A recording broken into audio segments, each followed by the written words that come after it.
Guys, जब हमारे गांव में बारिश होती है ना, तब साला आदि मानव वाला ज़िंदगी जीना पड़ता है। पता है कि एक तो लाइन कट जाती है, और दूसरी नंबर बात ये देखो,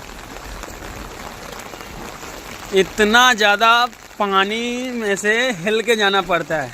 छोटी गंगा इसको बोल सकते हैं बारिश आने के बाद। और कभी भी बारिश आती है तो ऐसा ही रहता है, पूरा पानी पानी। सोचे ब्लॉगिंग करने के लिए कहीं जाएंगे, घर से बाहर जाके ब्लॉगिंग करेंगे, लेकिन साला इतना बारिश आ गई ना कि कहीं जा ही नहीं सकते, अब कुछ कर नहीं सकते हैं। यही देखो आप लोग। बाय।